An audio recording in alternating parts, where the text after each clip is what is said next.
Hello, Archie Dunlop here with Talking Astrology with Archie on Friday, November the 8th, 2024.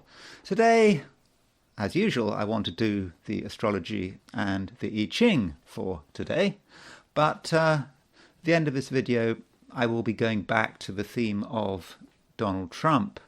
And when I think about Donald Trump's election and astrologers, how they predicted the result or did not predict the result, I do want to say a few more things. Firstly, I've been looking at the comments to my recent videos, and a lot of you have been very generous in pointing out that I got this prediction right. Some people were even saying I was the only astrologer that got it right. This is not true. I'd love it to be true, but it's not true. A lot of astrologers got it right. Dozens of astrologers got it right. I must make that clear. And there was no reason to get it wrong. I don't think this was complicated astrology. And what I want to do in this video is, look at some of the approaches I took. But, this still does raise a question of why some astrologers, well, indeed, a lot of astrologers got it wrong. And I think some of it may have something to do with magical thinking, because there's a lot of magical thinking around at the moment. And the two areas that I've noticed a lot of magical thinking around are, firstly, Ukraine, and secondly, this election. It seems that there's a certain group of people, they're the same kind of people that believe that Ukraine is winning against Russia, is the same kind of person that believes that, or believed that Kamala Harris was going to lose the election. Sorry, that Kamala Harris was going to win the election. So those who believed that everything was going okay for Ukraine, that the Russians were about to collapse, the same kind of person that believed that Kamala was going to win. It was all perhaps magical thinking, and we are getting a lot of magical thinking around. And it's not just in terms of astrology. I think it's in terms of the mainstream media. I think that the mainstream media was unrealistically optimistic about Ukraine's chances in this war, in the same way that it was unrealistically optimistic about Kamala winning. And there's a podcast by these two British people, what's their name, Alistair Campbell and Rory Stewart, and it's a very mainstream media kind of podcast. Alistair Campbell used to, work for Tony Blair's government.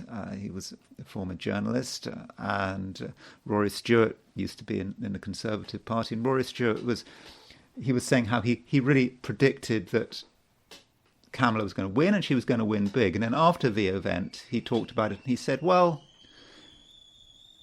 it's better to be sort of optimistic, to have hope, and to be wrong and to have hope. Sorry, hope has nothing to do with it. You should predict what's going to happen, and that's it. And I think also maybe some astrologers, they did believe perhaps that by predicting that Kamala was going to win, she was going to win. Or maybe there was safety in numbers. So you have a lot of astrologers getting it wrong, predicting that Kamala was going to win, and okay, they might have got it wrong, but so what? Everyone else got it wrong. Does it really matter? It perhaps would have been more difficult, for example, if I'd made my prediction about that Trump was going to win, and then if Kamala had won, and then of course I'm just a sort of the minority who got it wrong, and it doesn't look really good for me, does it? And, I didn't spend a lot of time looking at what other astrologers were doing, because I wanted to kind of maintain my sort of independence, and I didn't want to be sort of too influenced by what other astrologers were saying. But I did look at a couple of videos about what some astrologers were doing. And it seemed to me that what a few astrologers were doing is they were, firstly, some of them were using a single technique, basing a prediction that Kamala Harris was going to lose just on one technique. I don't think that's a good idea. Secondly, they were using a technique and using it in a superficial way. They were going far enough to seem to show that Kamala was going to win, and then they'd stop. Then they'd stop the analysis. They'd stop looking. And I think that was particularly the case with those astrologers who thought that she was going to win because the progressed sun was, I think, making what was it? I think it's a sextile to Saturn. But I'm going to be looking at that issue later in this video, and I think this might also have been a case in some astrologers used a rather superficial Vedic analysis to indicate that Kamala was going to win, and I'm going to try to look at that in this video, but I might run out of time. But so in general, in this video, at the end of this video, I'm going to be looking at a few approaches that I used, and some of these approaches had been used by astrologers who had predicted that Kamala was going to win. Profections, annual profections. A lot of astrologers like to use annual profections. A lot of astrologers, I think, used annual profections to indicate that Kamala was going to win. But they looked at them, I think, from only one perspective, and I don't think they went all the way with it. And I think even with annual profections, I think that annual profections might actually have demonstrated on their own that Trump was going to win. But anyway, let's look at the astrology and the I Ching for today. Usual reminder, if you enjoy this video, I would be very grateful if you were to like it. And if you are not subscribed and you enjoy the video, I would be really, really happy if you were to subscribe. I'm getting pretty close to 7,500 subscribers, which is nice, but my real target now is getting to 10,000. So I don't know, can I reach 10,000 by Christmas? I don't know, it would be nice if I could. Anyway, let's look at what's going on today. Now, I don't think that there is actually a huge amount going on today, because what's happened since the election is that, if you like, planetary activity has somewhat dropped off, and I haven't had so much to say. And today there really is not a huge amount going on. Though it's true to say that we now definitely have the moon in Aquarius, and you can see there it is. At noon, New York time, got moon at 9 degrees Aquarius. So it's a bit of a change. We have had moon in Capricorn, so moon changes sign. We now have the moon moving into a sign, well, and it's another sign ruled by Saturn. So in one sense, that's not such a big change, because things are perhaps a little bit understated. There's a little bit of reserve with moon in Aquarius, as with moon in Capricorn. But the moon has moved from an earth sign into an air sign, and moon in Aquarius is perhaps more about ideas and thinking about what we believe. And moon is also a fixed sign, so there's not a great deal we want to change. And perhaps some of us are quite into our ideas. We believe in our ideas, and that may be part of the day's experience. But also moon in Aquarius, there's a question of independence. I think many of us are going to value their independence, and the moon it's making a few aspects. It's only making one major aspect. Moon sextile Mercury. Moon sextile Mercury is a good aspect. Well, I would say that. I've got moon sextile Mercury in my chart. I've got moon in Aries sextile Mercury in Gemini. And it's not a particularly close sextile, but I think it works quite well. So moon sextile Mercury can be about communication. Moon and Mercury are the two communication planets. Moon is how we communicate perhaps with our heart, and Mercury is how we communicate perhaps with our mind. So if moon and Mercury are coming together, so in positive signs, Sagittarius is a positive sign, Aquarius is a positive sign, Mercury in a fire sign, moon in an air sign, that makes for great communication. We can talk, and the ideas flow. Also, the moon is making a sextile to the north node. It's got, by definition, it's then making a trine to the south node. So with that trine and sextile, perhaps in terms of our ideas, we can negotiate things and perhaps work out what is right for us. That is perhaps what the North Node is about. The North Node in general, North Node in Aries, in a very general sense, in a collective sense, it's the way we should be going. South Node in Libra is the way what we should be coming from. It is a time when we should be clear about what we believe. Moon sextile the North Node. It's easiest to just follow the crowd. I suppose some astrologers find it easier, when thinking about which way they're going to predict. Are they going to predict that Trump is going to win, or are they going to choose Kamala? They maybe just feel that it's just easiest to follow the crowd, not just in terms of their fellow astrologers, but also society at large. Particularly that might be a particular problem if an astrologer is working in the West. But we have to be independent. That's very important with that North Node sextile, the moon sextile the North Node.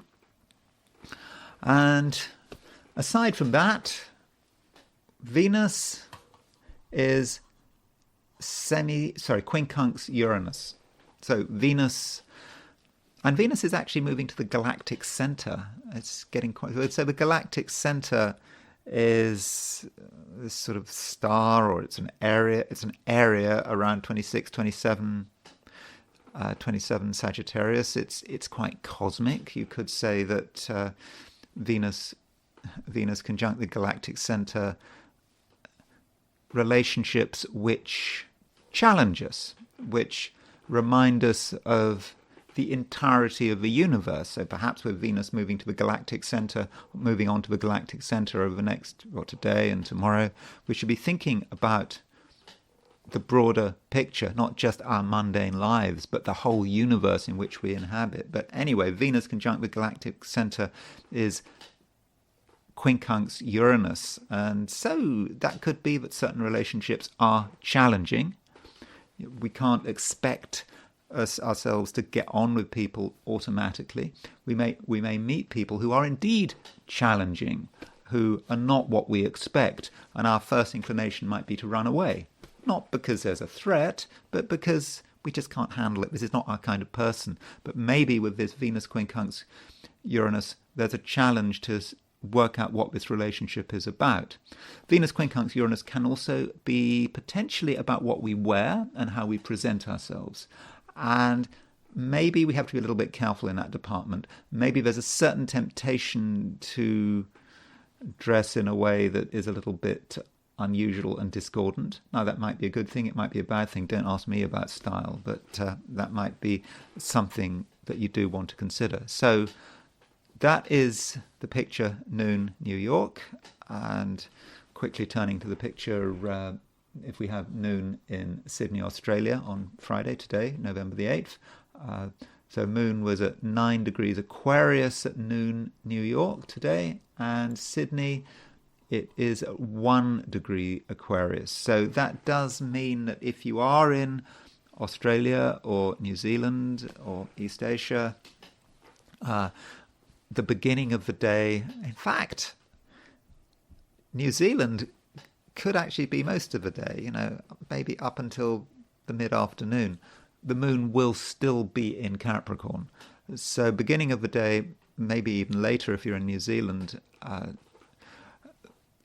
there is a slightly different feel from, say, what it's like in the Americas. Moon in Capricorn, perhaps feeling moon conjunct Pluto. There's a certain intensity, a feeling that you have to hold on to something, and something is serious. I mean, not too serious, but perhaps taking life more seriously in Australia and New Zealand, East Asia, than, say, in the Americas. And finally, I want to look at the heliocentric picture. And so here are positions of the planets with the sun in the centre of the solar system. Not a huge amount happening, I wouldn't have said. We still have Mercury conjunct Pluto, and it's not as strong as yesterday, that Mercury conjunct Pluto, but I mean, I suppose to an extent we might feel that we have something to say, and we want to get attention, and would perhaps trying very hard to get someone to listen to us, and it may be tough, but still we want to persevere. We want to pursue the matter with, I suppose, that intensity and focus that one sometimes associates with Pluto. Also, Venus is square Uranus, and that's probably quite important because it complements, or should I say, supports Venus quincunx Uranus geocentrically. So we've got Venus quincunx Uranus geocentrically, we've got Venus square Uranus heliocentrically. So this does perhaps say something about relationships. Relationships might not go to plan. Things might happen, good and bad, which we're not fully prepared for, and we just have to think quickly, maybe. And we shouldn't jump to conclusions. I think that is actually very important today. Don't jump to conclusions one way or another. Don't automatically assume someone can be trusted. Don't automatically assume that someone is bad news. Give yourself time to actually work out what is happening. And yes, Venus square Uranus heliocentrically may say something about how you want to present yourself. You may want to present yourself in a way that is slightly unusual. You don't want to just do what everyone else does. You want to stand out in some way. And I suppose there's a right way of standing out and there's a wrong way, and I suppose that's up to you to work it out. And also there is the Earth is, looking at the Earth, there's the Earth at 16 Taurus. So you can see that the Earth, I mean, just a reminder, the Earth is starting to move towards a conjunction of Uranus. Now, what that means, an Earth-Uranus conjunction is the same thing as a Sun opposition, is the same thing as Sun opposition Uranus. And so that's perhaps a note for the future, but it's getting closer. We're probably starting to feel that shake-up coming in with the Earth conjunct Uranus, and getting closer and closer. And I suppose that's a reminder that there is a lunation coming up, which I know that's not a heliocentric feature, but just a reminder that the full moon on November the 15th. I've already been asked about this full moon in the comments, and I think some people are quite concerned about this, or think it might be important. And this full moon is going to sort of take place fairly close to the opposition of Uranus. So that's just a reminder. Also, the Earth is making a sextile to Saturn. Start over the next couple of days. You see Earth at 16 Taurus making a sextile to Saturn at 18 Pisces. So, that is perhaps a sense of discipline and structure and things being sorted out. And so that might be something we can do. So anyway, that's the position of planets from a heliocentric view. And I must emphasize that astrologically there's not a great deal happening today. It seems that we've had this for the last couple of days, there seems to be a patch where things are maybe the universe is just exhausted. We've had the election, and or at least if you're in America, maybe you couldn't care less about the election, but there just isn't so much happening. And as always, I must say that might be reflected in my forecast of the 12 signs, and yes, they might be a little bit briefer than usual. Anyway, these are my forecasts for the 12 signs for today, which is Friday, November the 8th, 2024. Aries. The moon is now in Aquarius, solidly in Aquarius, and I think that this means that you're going to be more yourself. You're going to be, I think, sort of more spontaneous, more open-minded, and I think that you'll find it just easy to be communicative, to express what's on your mind, because Aries, you always have a lot of stuff on your mind. You've always got opinions, and I think that you'll be able to tell people about them, and you'll be able to tell people about them in a reasonable way. I don't think that there's going to be anything about you that's particularly abrupt. Well, unless, of course, you're dealing with people who are very, very sensitive. But, most people are going to understand what you're talking about. And if you're being controversial, in most cases, that should be fine. And in terms of friends, colleagues, your social life, I think that you can fit in very well. In fact, people might be kind of relieved to have you around. Sometimes it's the case that when Aries turns up, it's always a sign that things are moving. Sometimes you've got a party, for example, and Aries isn't there. There's a sort of feeling that everyone is waiting for something to happen. There's this fear perhaps Aries won't show up, and if Aries doesn't show up, then can you really expect anything to happen? So Aries does show up, and if you are prepared to show up, people, I think, are going to be very grateful, and you can make things happen. But it's important to be adventurous and not to be too fixed in your opinions, because you haven't got all the answers. And when you talk to people, or perhaps when you read things, that is a possibility. I mean, Moon sextile Mercury can be about reading, and reading about stuff that might be quite enlightening. But yeah, you haven't got all the answers, and just consider the possibility that there might be new answers to discover. And by interacting with other people, I think in many respects you can educate yourself. And while you're going through today, do try to be open-minded, not just in terms of ideas, but in terms of other people, because there is a quincunx aspect between Venus and Uranus, and Venus is about other people.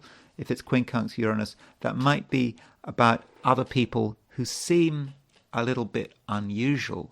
And as an Aries, you are quite tolerant, but there may be times when you meet someone and you have your doubts for no particular reason, and perhaps you're not being open-minded enough. That is a possibility. So I do think it's actually very important to give people a chance. And what you mustn't do is over-interpret the way people dress themselves. There's some possibility of that. You might see something about someone's appearance that you don't like, and that puts you off. But what you're really looking at is something that is really, very much on the surface. Now, Aries, at the moment, as you know, Mars, which is your ruler, it's moving very slowly, and Mars is in a rather sort of mixed position. I mean, yes, it's moving slowly. You can feel things are moving slowly, and that might be a good thing. Remember, Mars goes stationary retrograde on December the 6th. That's when it comes to a standstill. And perhaps because Mars is moving slowly, you're giving yourself the time to stop and look. You're seeing things perhaps how they really are. And perhaps you're becoming aware of, the state of the world and the state of the economy. I don't know what country you live in, but wherever you live, the economy always matters, and the way society is working. And as you go through today, you may see evidence. You may see someone behaving in a way, and you're thinking, "Wow, that's strange." But actually, it's not about the person themselves. It's about the society in which we all live in, and you're seeing evidence, and you might see something like, I don't know, maybe a shop's closed down, or someone points something out that they hadn't pointed out before. But you're getting evidence, Aries, about what is happening in society and what's happening in the economy. And okay, you might just want to say, well, that's interesting, and move on. Or you might pause for thought and think, hold on, what does this mean? What does it mean for you? Because, there's no smoke without fire. And in the end, what seems to be very fringe seems a long way away, could in the end affect you. So I think it's a good idea for Aries to think about things like society, the economy, and the business cycle, because it does matter. Yeah, the business cycle it's a time when the business cycle is important. I mean, not just for you, but we have the Jupiter and Saturn being in a square aspect, and we had a Jupiter-Saturn conjunction in 2000, at the end of 2000, and so there's a 20-year Jupiter-Saturn cycle, and perhaps Aries, you're very aware at the moment of this Jupiter-Saturn cycle and how it's unfolding, but I probably need to have a video quite soon where I really look at this Jupiter-Saturn cycle in more detail. Taurus, Venus is your ruler, and it's quite close to the galactic center. And the galactic center, as its name suggests, is pretty cosmic. And with the galactic center, you perhaps have a sense of things happening, maybe beyond yourself, that they might be rather otherworldly. They relate to the universe, and you perhaps are aware, with Venus moving to a conjunction of the galactic center, that you are a child of the universe, and you are connected to everything. And this might perhaps give you a certain sense of destiny, that perhaps you were there for a purpose, and perhaps also with Venus moving to the galactic center, there's something about you that wants to explore. And I think this is a time of exploration.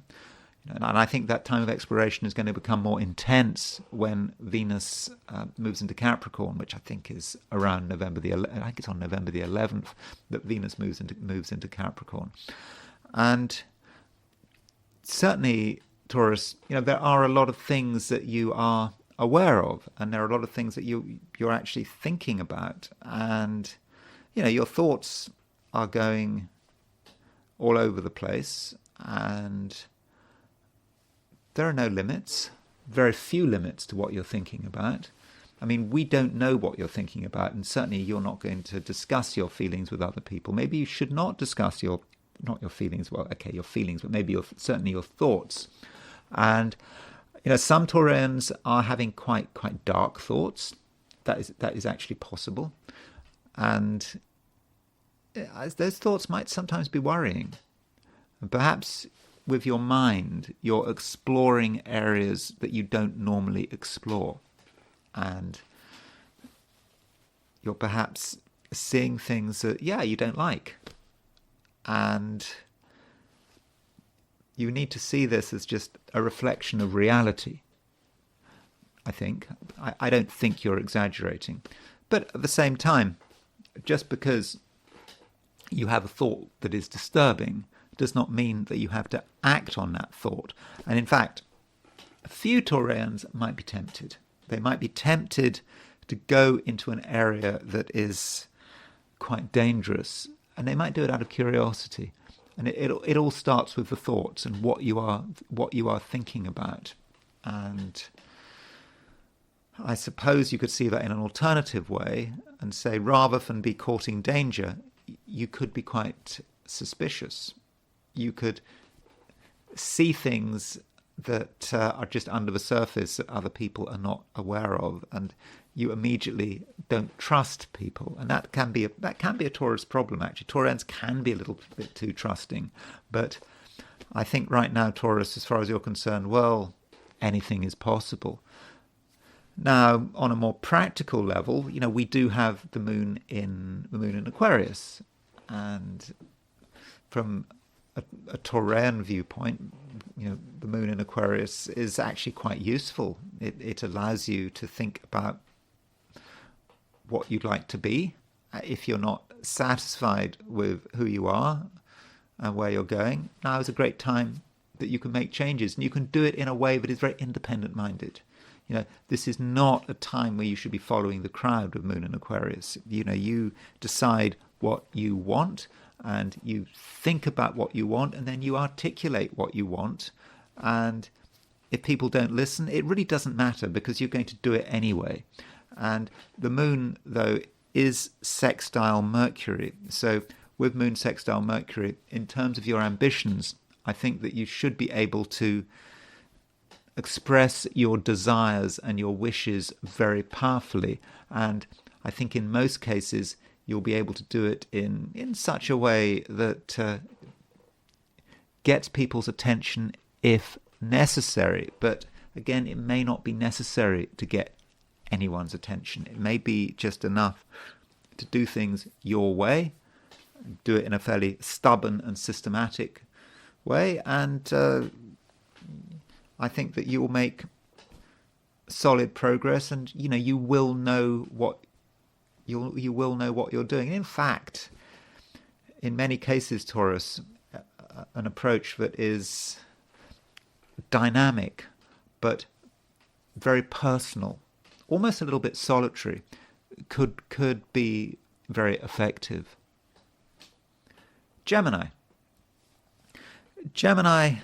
the moon is in Aquarius, and Aquarius is an air sign, and so moon in Aquarius is by and large good for Geminis, and this is especially the case when the moon is sextile Mercury, like it is today. So with moon sextile Mercury, you feel that you know what's happening, you understand what's happening, and you're also, very curious. And Gemini is a curious sign. Okay, you don't want to be too curious. I suppose they could say that curiosity killed the Gemini, but it's always good to be open-minded and to consider, all the possibilities that, really are available to you. Yes, they are available to you, and you should not restrict yourself today. And this applies to not just to ideas, but also to people. I mean, people have got something to offer. They've got insights to offer, and perhaps you need insights. You need to be able to see things in a new way, and on your own, you may not be able to get the full picture, but with someone's help, you can really start to understand things. And in order to really make progress today, it's just possible that you might have to move onto someone else's territory. Move into an area where you're not setting the rules, where you're not in full control. But once you do that, you just perhaps get access to new information, and you're able to see things in a new way, which I think you really need. And so you don't be satisfied with what you've got, at least in an intellectual sense. It's always tempting to think you've got the answer, so just stop. I mean, I suppose that's, as I said at the beginning of a video, it's, some astrologers, when they were trying to work out who was going to win the election, I think that they had a prejudice in favor of Kamala Harris, or perhaps a prejudice against Donald Trump. They got the answer they were looking for. They stopped their analysis, and that is something you could do today. You could be tempted to do it, but it's a temptation, and it is absolutely not the right approach. You need to dig as deep as you can and take advantage of all the resources that are available to you.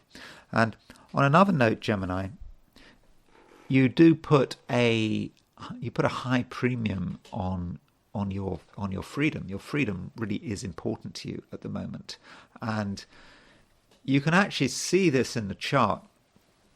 So Mercury is in Sagittarius, and if you look at the chart, you can see that Jupiter and Uranus are right on the other side of the chart, and so in fact, Mercury is on the Jupiter-Uranus midpoint. You can see that Jupiter and Uranus are 24 degrees apart, and so you add 12 to 25 Taurus, and you add 12 to 25 Taurus, and that takes you to 7 Gemini, and Mercury is opposition at that point. So Mercury is, as in the jargon, is opposition the Jupiter-Uranus midpoint.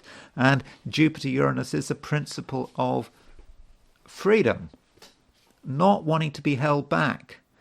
And that's something that is, very important to you.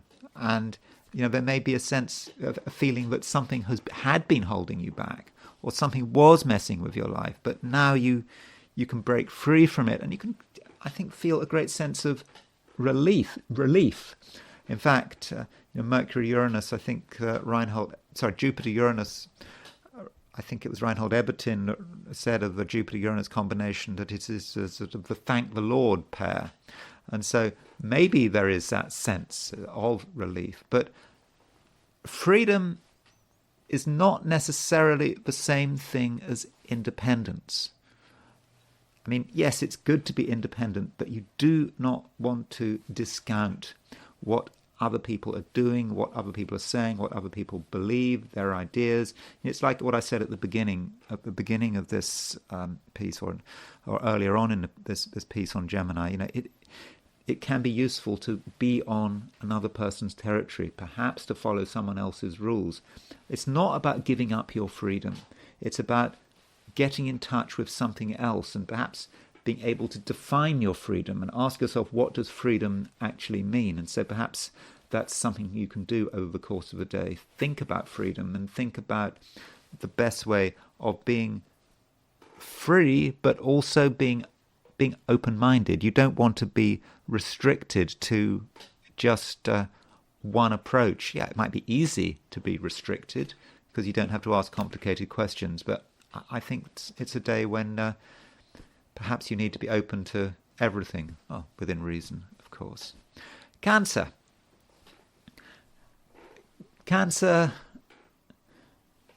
it's a day, Cancer, when you probably want to look at things from afar. I don't think you really want to be in the center of the action. You can leave that to other people. You want to be at a distance, feeling that you are safe and not being excessively challenged, but you still need to know what's going on. I mean, Cancerians always know what's going on, at least on an emotional level. And perhaps, if you're able to look at things from a distance, you can start to work things out, and you can see things at a deeper level. If you're right in the middle of things, then you can't get deeply into things because you're just totally caught up with surface appearances. You're having to worry about other people's trivia, and that's not something you want to deal with. And the moon is making a sextile to Mercury, and it's also making a sextile to the North Node. And so with that moon sextile Mercury, you can look at that on a number of levels. I mean, moon sextile Mercury can be about just basic sorting things out, sorting out your ideas, working out what's realistic, what's not, asking yourself serious questions, and throwing out things and particularly ideas that really are not useful. And so you can become more definite with that moon sextile Mercury. But that moon sextile Mercury means that you're able to ask the right questions. So if you're talking to anyone, or it might be an organization, it doesn't have to be a person, you'll know which questions to ask, and you will know how to phrase them. Phrasing a question, is very important. It can be legally important, and there must be no ambiguity. And I think you can get the wording right, and you can kind of think about the way in which people can misunderstand your words. And because you understand the way people can misunderstand, that means you can get the wording right. Also, the moon is sextile the nodal axis. And in other words, the moon is sextile the north node, trine the south node. And this is all about getting the balance right. Yes, it's true that you need some distance, but you have to ask yourself, why are you trying to get distance? Are you trying to get distance because you're maybe afraid, you don't want to get involved, it's too much aggravation? Or are you looking for distance because you want to understand something? Ideally, you should be looking for distance because you want to understand something, not because you're trying to get away from it. And as I said, you know which questions to ask. You also, I think, with the moon sextile the north node, have a sense of, in the longer term, what you're supposed to be doing, where you're supposed to be going. And as I always say to Cancer at the moment, at least I very often say to Cancer, the concept of leadership is important. You have understanding, you have wisdom and maturity, and so you definitely have something to offer. And okay, at the moment you might feel you need a bit of distance, but that's just a temporary situation. In the end, you're going to have to reconnect. And perhaps, Cancer, that's what you should be doing. You're preparing for reconnection by getting a bit of distance so that you can start to understand what's happening, and where things fit together. Leo, like yesterday, I think that you're in a relatively friendly mood. You can be in a friendly mood. And I think it's perhaps because, you are quite grounded at the moment with the sun, your ruler, being in Scorpio. More grounded than usual, I would have said. And I think that in many cases this is going to be appreciated. People will like the fact that you are being quite sensible. You're not doing anything too dramatic. In one sense, you'd like to do stuff that's dramatic because remember, Mars is moving through Leo. But at the same time, the sun is in Scorpio, and so there is this mutual reception between the sun and Mars, which I've talked about quite a lot. And so, you can be strong in your own space, and you don't have to be too protective, I don't think. Still, the moon is in Aquarius. It is in your opposite sign, and so with that moon in opposition, that moon in Aquarius, you do find it easier to get on with people than usual, or at least understand people. And people are going to like you, as I said at the beginning. There's something about you that makes people feel comfortable, and life can sometimes be rather boring, and you're able to give everyone the spark they need. I think that very much something you can do. And you should not be afraid of explaining your position, explaining what you believe, and also talking about the stuff you enjoy doing. There are things you enjoy doing, and it's not just a solitary pursuit. I think that you can involve other people. At least you can talk about what you're doing, because I think people are going to be interested. Sometimes that can happen with Leo. You might think that some people are not interested. I mean, I know that the sun in Leo is supposed to be a very sort of ego-based sign, always talking about yourself, but that's not always true. Some Leos, particularly introverted Leos, and don't forget, 50% of Leos are introverts, amazing as that might sound. And perhaps some more introverted Leos perhaps feel that no one's interested. Something might be very important to you, but who's interested? But actually, when you start to, discuss what you find interesting, you'll find that you get support.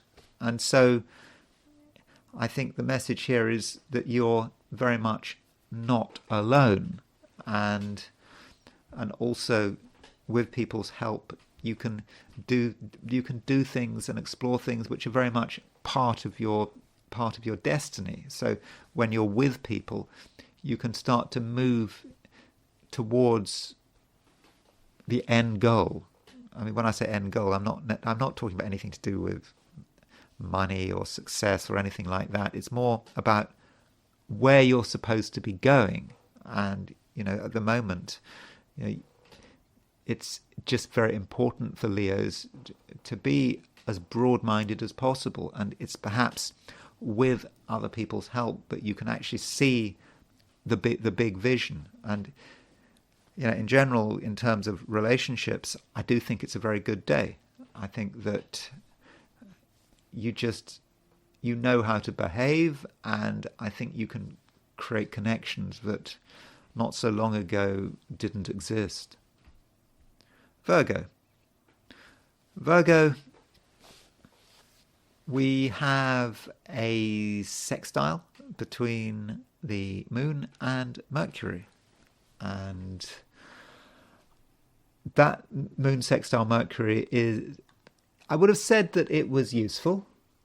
I'm not convinced that it's necessarily dramatic. I think that with that moon sextile Mercury, you're going to be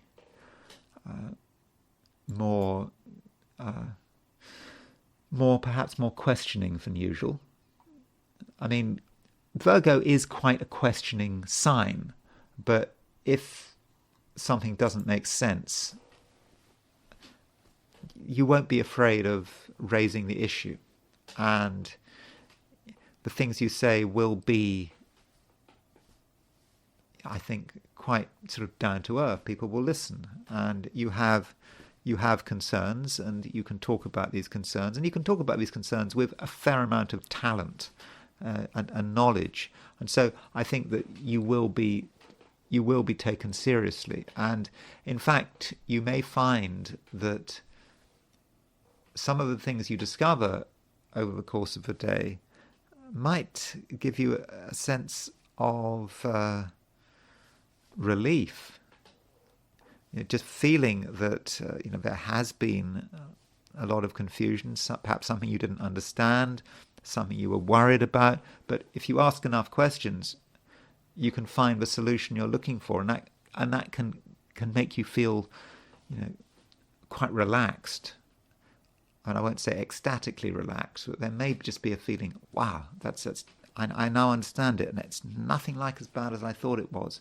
And the reason I'm saying this is it's because of the position of Mercury. As I was saying to Gemini, Mercury is opposition the Jupiter-Uranus midpoint. So there's Mercury in Sagittarius, it's your ruler, and there's Uranus, there's Jupiter. You can see a halfway point between Mercury and Jupiter. It is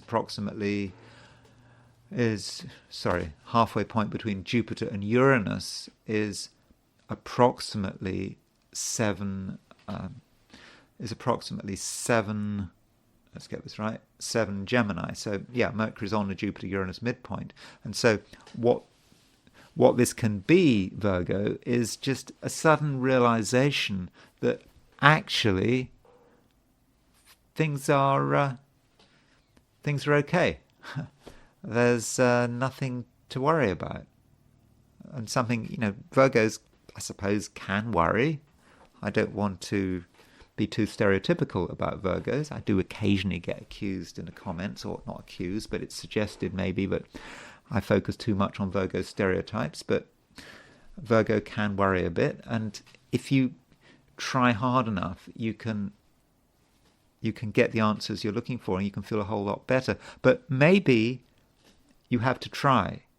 Sometimes we don't want to know, and we just live in a state of tension. We're afraid to know. But actually, if we have the courage to find the answer to, I don't know, it's like opening a letter with our exam results. We don't want to open the envelope, but so we stay in tension for I don't know, for as long as it takes, days, weeks, whatever. But when we open it, there can be a sense of relief. Of course, that's not always the case. It's possible that we find out something that is very disturbing, is news we don't want to hear. But I think all things being equal, with Mercury on the Jupiter-Uranus midpoint, it's likely that the news is going to be good rather than bad. Libra. Libra, you are thinking. I think you're thinking quite a lot at the moment, and obviously there's nothing wrong with thinking, but you have to be careful where those thoughts go, and sometimes you can have thoughts which you're not entirely comfortable with, and that might be the case at the moment. Just going into areas that you just hadn't wanted to go into, and you find yourself speculating, thinking, and making projections about what could happen, and you just go on, and then you start to worry yourself, even frighten yourself. And yeah, that's not something you want to do. So give yourself distractions. Don't allow yourself to be in a situation where you're spending too long on one train of thought. You need to break that thought up. I think that is actually very important. And one way of breaking the thought up is to do something useful. I mean, not just useful, something that is just very much a part of who you are. And we have that with the moon's moving into Aquarius. Aquarius is a sign that has considerable sympathy with Libra, and the moon, it makes, when it moves into Aquarius, it makes a sextile with the north node, and it makes a sextile with Mercury. So that moon Mercury sextile in particular, it really makes things move. And it's that impulse. Yes, you could have a lot of negative thoughts. That is possible. But it's perhaps about using your brain in the wrong way. You need to use your brain to actually create something positive. And yeah, I think it is a time for positive thinking. As you know, perhaps by now, I'm not a great fan of positive thinking, but I think at the moment, positive thinking could actually be very useful. And I think positive thinking in company could be even more useful. I think that there is a temptation here with the moon trine the south node to perhaps be focusing too much on your own private view of the world. And that private view of the world is tied up with, right now, a bit of negativity. So if you're thinking too much about yourself and what's good for you, that might be the trigger for a train of negativity. On the other hand, if you focus your energy on what other people are doing, but at the same time keeping in mind what makes you special, that's really important. You keep in mind what makes you special. You keep going back to it. You keep going back, to what you're good at, to what your fundamental abilities actually are. You keep going back to that, but at the same time, you relate it to other people. You keep going. You keep relating it to other people. You see what they've got to say. You see what they're worried about. And I think with the moon sextile the North Node, you can do that. And in fact, maybe a key point about today is that if you can focus on other people's worries rather than your worries, you'll be doing the right thing. Because if you start focusing on your own worries, then you're never going to get anywhere. Nothing is going to get resolved. You're just going to tie yourself up in knots. On the other hand, if you focus on other people's worries, well, that's different. You can be more objective. You can start to become a problem solver. And, with moon sextile Mercury, you're a very good communicator right now. And you can perhaps help people work through their worries. So in that sense, Libra, I do think that you can be a great force for good. But you can be a force for good without compromising yourself. You're always there. You know who you are. You're not going to do anything you don't want to do. And in fact, you can do the things that are really important to you. No danger of compromise, but at the same time, you can just make people feel better about themselves. If you have that chance, maybe people don't want to discuss things, but perhaps you should, find out what's bothering people. Just ask a few gentle questions. I think you'll get the balance right. And that means if you're a Libran, psychotherapist or psychoanalyst or a psychiatrist or counsellor, I think actually you can have quite a productive and useful day. Scorpio. Scorpio, you are well placed. I mean, you've been well placed for some time, and over the next few weeks, there's no doubt about your strength and your overall capacity. It's really good, but there are changes. There are cycles within a larger cycle, and at the moment, perhaps over the next couple of days, you may feel that you don't have to always be around, you don't have to always be there, and you may feel at the moment, perhaps in the run-up to the weekend, that you need to step off the merry-go-round, or is it stepping off the carousel? It's a carousel in America and a merry-go-round in England, isn't that right? I don't know. But perhaps you need to step off for a moment, just to catch your breath and to just sort of make sure that things are sort of back to normal and that you're properly centered, and there's absolutely no harm in doing that.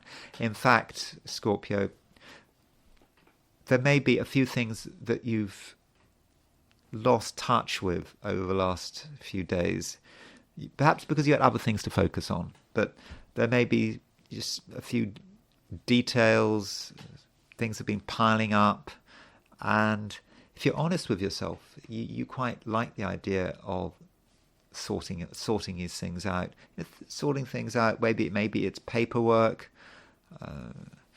just things that need to be cleared up, and you quite like the idea because it's a welcome relief. It's almost has a certain sense of relaxation, and so Scorpio, as you move into the weekend, you just might feel that you want to say no.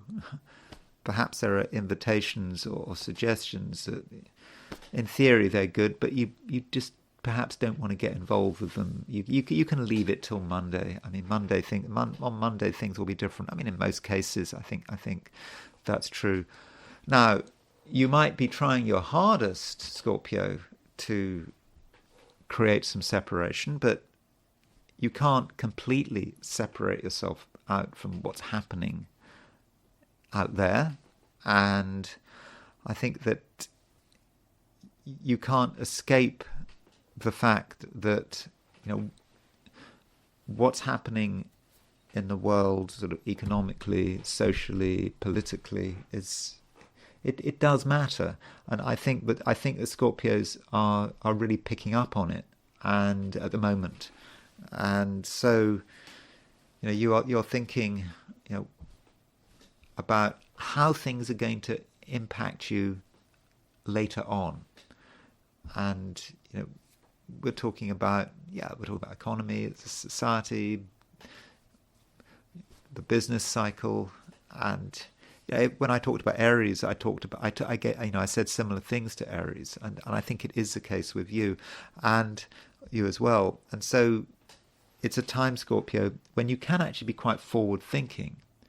You don't have to go anywhere, by the way. You can just stay where you are, but also be forward thinking. You're aware of what's happening in the world, and you can see where things are going to go. If you look at a car going down the road, you know where that car is going. I mean, you can see where things are going. It's as simple as that. If something is moving in one direction, it will keep moving in that direction, and it won't stop. And it's like that with society. It's like that with the economy. Just because something is far away doesn't mean that it's not going to happen. It is going to happen, and there may be a certain sense of inevitability about it. And if you're honest with yourself, you can pick up that inevitability. And it's not. I must say that it's not necessarily about you. It's about everything else. It's about the world in which you're living. You can see it. You can see where things are where things are going. And yes, Scorpio, I do think that you are actually able to prepare for it all. Now, as far as relationships are concerned, I would have thought that it's probably a day when relationships may not be your number one priority, unless we're dealing with relationships that are already very close and a part of your security system. Then yes, I think relationships could be important to you, but relationships may, I suppose, they could be an optional extra, but it's just that I'm not convinced that you're going to be especially tolerant today. I'm not saying you're going to be intolerant, but I don't think you're going to want to put up with people's foibles, people's eccentricities. I mean, it's quite possible that you can benefit from unusual people with unusual ways of acting and responding. Yeah, maybe you can benefit, but I just don't think you're going to have the patience for it. So, if you come across someone who just seems unusual, they say something unusual, you're probably just going to walk the other way, and maybe that's fine. But if you're really mature about it and you try to be extra tolerant, it just may be that people who are not to your taste, who are a bit off-putting, if you give them a chance, I don't think you will give them a chance, but if you give them a chance, it may be that you can benefit or at least learn something new. Sagittarius. So Sagittarius, the moon is moving into Aquarius, and I think that's quite welcome for you, for the moon to be moving into Aquarius. I think that it feels that you're more capable, that you feel sort of more with it, and I think that you're going to be able to say what's on your mind with greater ease, and you may actually feel that you have more freedom, that it's just easier perhaps to move from, I don't know, one place to another. You won't feel quite so stuck, and there will be opportunities that perhaps weren't available yesterday. And the moon, as it moves through Aquarius, it does make a sextile aspect to Mercury, and that sextile aspect to Mercury is good. I mean, Mercury is in Sagittarius. the Moon and Mercury are the two communication planets. So yes, Sagittarius, you can say what's on your mind, and you can show the world how different you are. I mean, different, not in the sense of being weird, but just different. You have your own way of doing things, and I think in most cases that is very much going to be appreciated. And it's certainly not a time, Sagittarius, for following the crowd. You do things your way, and you have a very particular way of doing things, but I think in most cases it won't be a problem. I think people will be very accepting of your eccentricities. They're not going to regard you as being weird. I think that in most cases they're actually going to regard you as being someone who is interesting, and they're going to be prepared to give you a chance. So in terms of other people and your social life, things are looking good. They are certainly improving. But I would warn you against getting too close to anyone. You don't want to get really close, because emotional closeness, no, I'm not convinced. I think that if you get close to anyone, that's just going to, or try to get close to anyone, that's when the barriers will start to form. So, if you're at a distance, it doesn't seem as if there are any barriers at all. There's just this free flow of communication, and there's a lot of tolerance and understanding. But as you get closer to someone, the situation starts to change, and the barriers start to make themselves felt. Maybe your barriers, maybe their barriers, but they're still there, and they get closer. They get more and more intense. So I think in many cases, Sagittarius, it is a time for keeping your distance to some extent. Get close to some extent, yes, but don't get too close, because if you get too close to anyone, that could spoil the day. And perhaps it's just important that you need to recognize that however much you like someone, however much you appreciate what they're doing and what they're saying and their general personality, however much you like them, you are different from them. There are fundamental incompatibilities. So you don't want to push it, because if you do push it too far, those incompatibilities will inevitably make themselves felt. So get the balance right, Sagittarius. And I think if you can get the balance right, I do think that it's going to be a great day. Capricorn, the moon is largely out of your sign. Okay, if you are in New Zealand, for example, then for most of the day the moon will be in Capricorn. That is true. And so if you're in New Zealand or in Australia, not so much in Australia, but certainly New Zealand, then it is a moon in Capricorn day. When the moon, you might have to be dealing with the fact that the moon is conjunct Pluto, for example, and that might make you be very focused and very intense, and perhaps be taking yourself very seriously.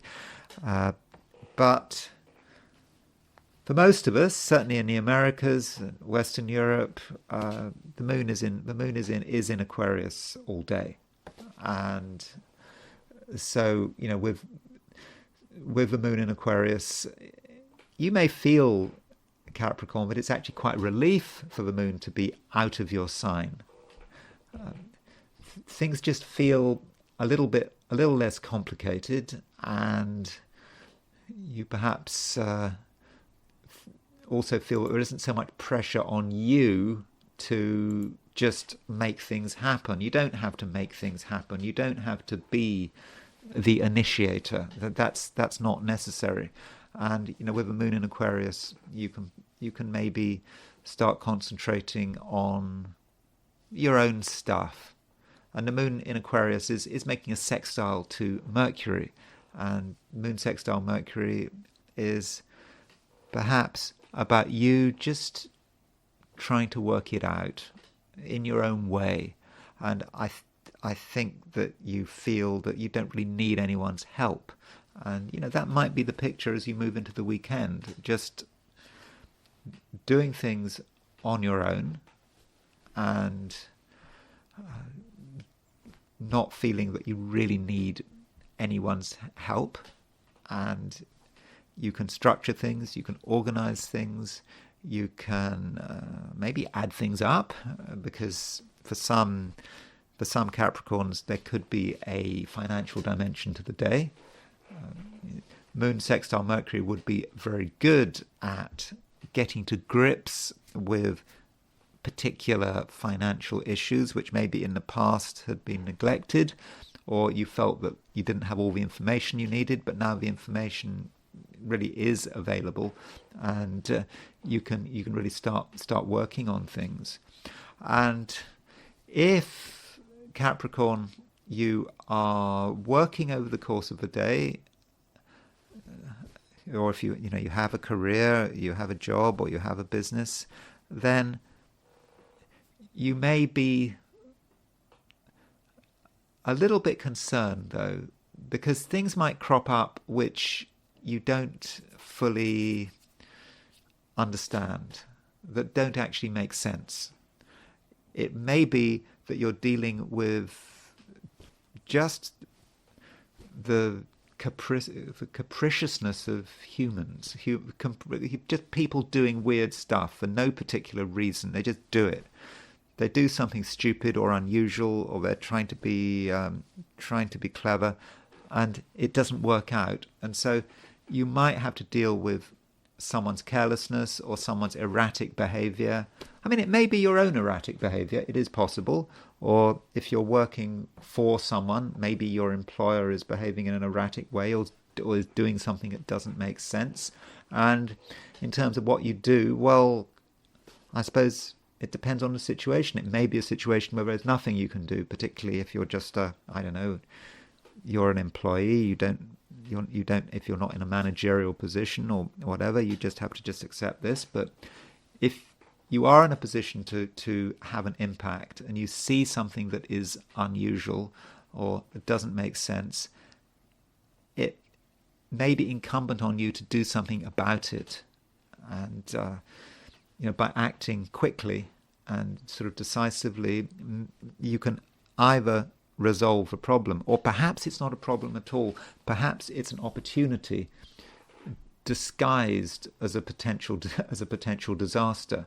So don't take things at face value. What seems to be a problem or an inconsistency may actually might be a real opportunity if you can act quickly and act imaginatively. I mean, your imagination is important, but going back to what I was saying right at the beginning, I think in general, most Capricorns are going to feel that they don't really have to be in the center of things. They don't want to be in the center of things. And I think if you have the choice today, I would go for the solitary path, or the path that's focused on security, what's important to you, or your family, rather than going for the path of getting maximum attention. I don't think that's something that you would necessarily appreciate. I don't think it's something that would necessarily be good for you. Aquarius, well, moon is in your sign, and with the moon in your sign, you feel that to an extent you have arrived, that things are making sense, and that you can respond effectively to whatever is going on around you. You won't be at a loss, and perhaps you can afford to be yourself without worrying too much about the consequences. Even if people are freaked out by you, they just don't understand you, it doesn't matter. If someone doesn't understand you, well, there's nothing you can do about it, is there? You don't want to have to keep explaining yourself, although your powers of explanation are actually pretty good, because the moon in Aquarius is making a sextile to Mercury. So moon sextile Mercury represents you as someone who is clever, who is inventive, but is also very sociable, and you can talk in a way that is actually very natural. You won't have to think about it much. The words will just flow, and provided you don't stray into the area of emotion, things should work fine. Emotion, no. I think you should avoid things that are too emotional, particularly in the way you're talking. Just stick to things that are simple, fun, interesting, and emotional complications. You can worry about that at a later stage, and don't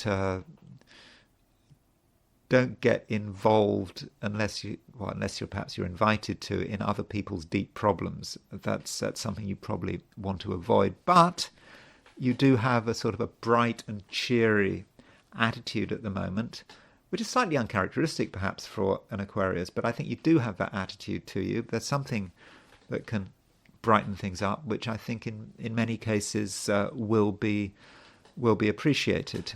And at the same time, you can bring new things to the table. You are someone who is very original. You have original ways of thinking, and I think that right now something is brewing. You're thinking about something, and it seems to you to be really interesting, and it's something that you want to talk about, that you not even talk about, you want to actually put it into action, and you feel that the time is now, maybe. And so if there is something that you've been thinking about which is original, maybe dramatically original, it may be that today you need to start the process going. You need to take the first step. Difficult to know what exactly this is. Who am I to guess what an Aquarian is planning? But if something feels that it's ready, then maybe you shouldn't wait any longer. Maybe actually the time has arrived. Now, one final point about your work, if that's appropriate. If you happen to have a career or you have a job, I think that things are actually looking quite good at the moment. You are quite good at the moment with talking to people, dealing with people, just coming over in a pleasant way. So if you're interacting with, I don't know, co-workers or I don't know, your boss, or I suppose if you run your own business, perhaps with clients and other people, I think you're just going to come over in a really good way, and I think that people will just trust you, and they'll feel that you've got something to offer. And so, see how you can perhaps use this situation. And so perhaps there is a contact you can make to help you. And if you haven't got a job, or you're looking for a job, it does seem at the moment you're in a position where you can make some very useful contacts, and you shouldn't underestimate people. You might think that someone can be of no use to you, but you never know. And so don't reject anyone. Don't reject someone because you just don't think there's any possibility they can be useful to you. Yeah, everyone can be useful to you, but you just don't know how it's going to work out. So that means, Aquarius, that it is important in terms of your own vital interests to be open-minded and tolerant. And just don't forget, right now, especially in a work-related setting, actually your social skills and your likability, it's all looking good. Pisces,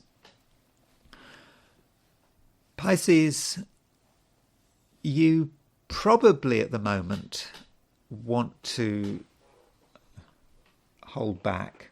There's something you don't want to discuss. You feel that the time is not right, and we've got the weekend coming up, and as far as you're concerned, I think the weekend it's your weekend. It's not anyone else's weekend, and you're going to put a high premium on your own company.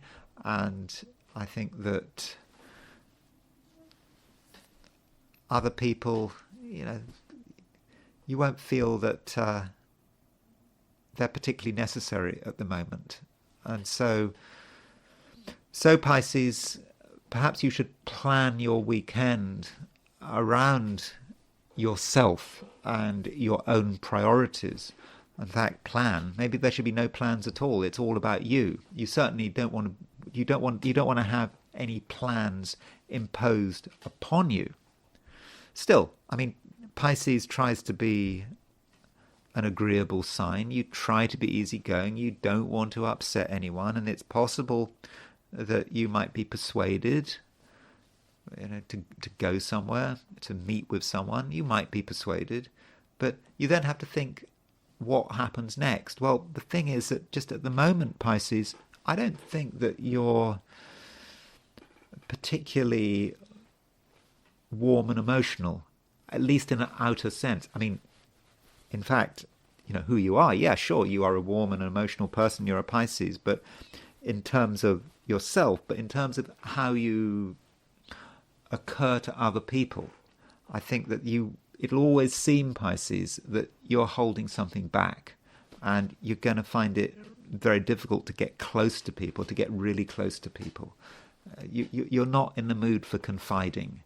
And so that means that if you do try to interact with other people, if you try to have a socially active weekend, it just might be a disappointment.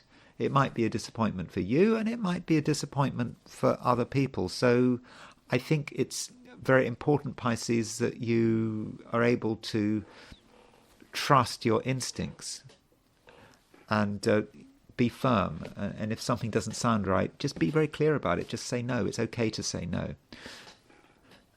Having said that, the moon is making a sextile to Mercury, and as we know, Mercury is in mutual reception to Jupiter, so Mercury does have a special connection with Jupiter at the moment because of that mutual reception, because Mercury and Jupiter are in signs ruled by each other. Mercury in Sagittarius, Jupiter in Gemini, and the moon is making a sextile to Mercury. So with that moon sextile Mercury, I think that you're going to be very good at dealing with people on your terms. So if you decide that you want to deal with people on your level, in your own way, then I think you can manage it. It's just that you know that you don't want to get too close to anyone. That's true. But if you make a decision that you're going to deal with this particular issue, you're going to use a relationship in this particular way, this particular relationship, whatever this relationship is, it has a function, it has a purpose. You find out what you need to find out, and then that's done. So that's perhaps quite contractual. So maybe relationships are going to work if there is a contractual nature to them, where it's about one person, both people benefiting. They've got something to exchange. You've got something to offer someone, they've got something to offer you, you make the exchange, and it's done. So with that moon sextile Mercury, perhaps it's about relationships that have a limit. But in fact, relationships which are in a way superficial. They're superficial because they're not deep, they're not limitless, they're there for a purpose. And when that purpose has been done, It's done. And I suppose there is some possibility with this moon sextile Mercury of a contact with someone that might be a little bit secretive, where confidentiality is important. And it may not relate to your personal life. It may actually relate to money or business or some plan you've got. And this is not going to fit for every Pisces, but some Pisceans, maybe a very small minority of Pisceans, may, with this moon sextile Mercury, there may be a sense of negotiation, which is relatively secret, where confidentiality is important. So, be on the lookout for that.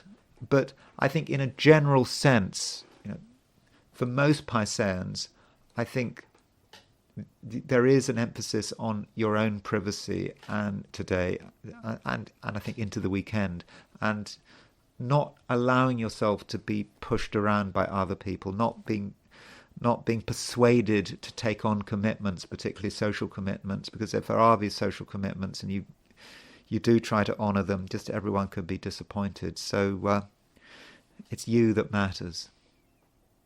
Anyway, that's it. Those are my forecasts for the 12 signs.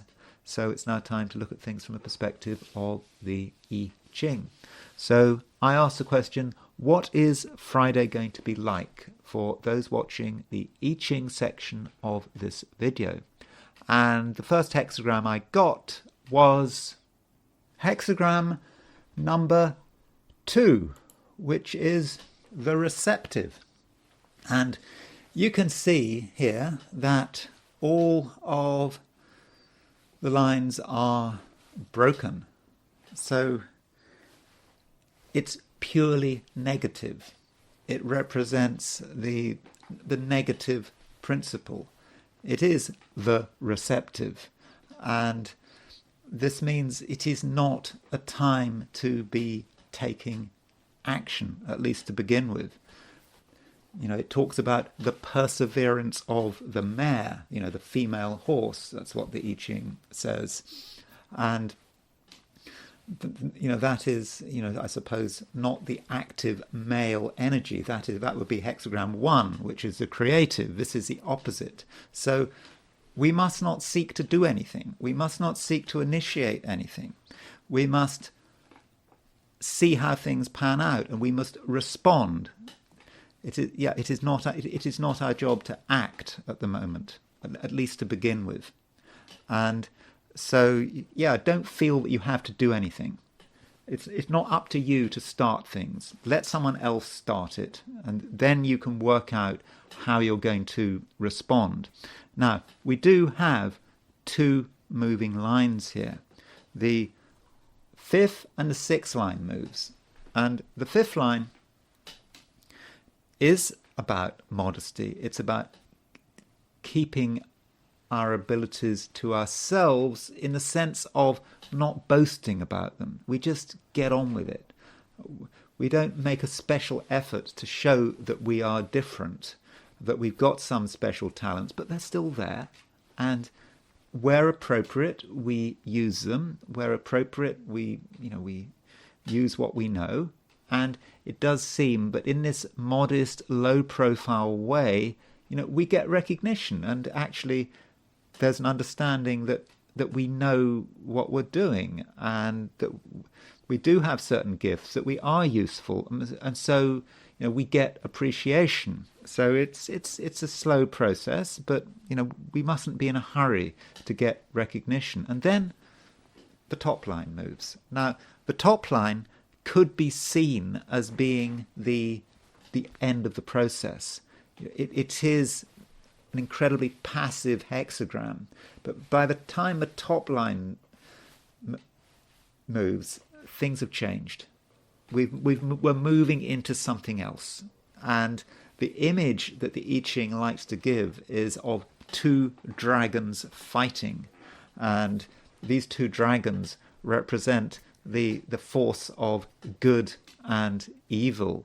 And or certainly, I don't know about good and evil. I mean, that's one way of looking at it. Two contending forces, two forces that are very much opposite each other. And with this battle, everyone's going to get hurt. Both dragons are going to get hurt. There's going to be damage. And in terms of ourselves, this is a time when we do actually have to consider action. Finally, the receptive has gone too far. It's gone through everything, and it now needs to do something. We need to see action, and so there may in the end be something we actually have to do. Maybe we're seeing something that it's got so serious we have to do something. But if we do take action, we can't assume that everything's going to be fine. We ourselves might get damaged. I mean, I'm not talking about serious damage. I don't think about getting killed or ending up in hospital or anything like that. But it's just, there is a consequence in taking action. And that's something that I think it's very important that we are very aware of. And this hexagram, the receptive, it does move. And because we've got two moving lines. And so it moves to hexagram number 20, which is contemplation. And you can see contemplation. You can see it's a very sort of solid looking hexagram. We've got two unbroken lines at the top, sort of the two beams, and then we've got these two sort of pillars. And, the idea is that, the ablution has been made, but not the sacrifice. So what that sort of means is, we've washed our hands, but we haven't actually seen it through. And so we're feeling we might almost be ready to do something. And this sort of reminds us that the previous hexagram is the receptive. It's not about action, but we're perhaps feeling that we're getting ready for action, but it's contemplation. It's still a time where we have to watch. There are still things that we need to know about. We're ready, sure, but we're not quite ready enough to actually take the initiative and actually make things happen. That's not quite the thing we should be doing. So contemplation, it's about observing. It's about waiting, getting the information that we need. Okay, so that's I Ching, and now I want to go back to the astrology. And I'm sorry to be boring. I looked at Donald Trump's chart yesterday, and you're probably completely bored of the election, but I did want to consider some of the techniques I used when trying to work out who was going to win the election. And clearly a lot of astrologers got it wrong. I mean, a lot of astrologers got it right, but more astrologers got it wrong than got it right. And I think part of the problem is that they were just plain biased. They could not contemplate the possibility of Trump winning. And so in a way that made it easy. If you find it absolutely unacceptable for Trump to win, then it's easy. All you have to do is you just have to find evidence to support this impossibility. You can choose whatever you like, and it just works because it's got to work, because Trump can't possibly win.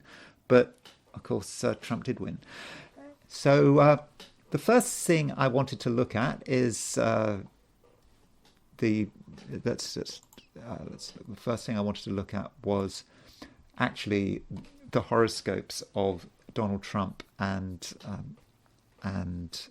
Kamala Harris. Now, I did do a video where I looked at my forecast, and there is some repetition here, so apologies for that. But I perhaps want to give a sort of a new spin on some of the things that I looked at. So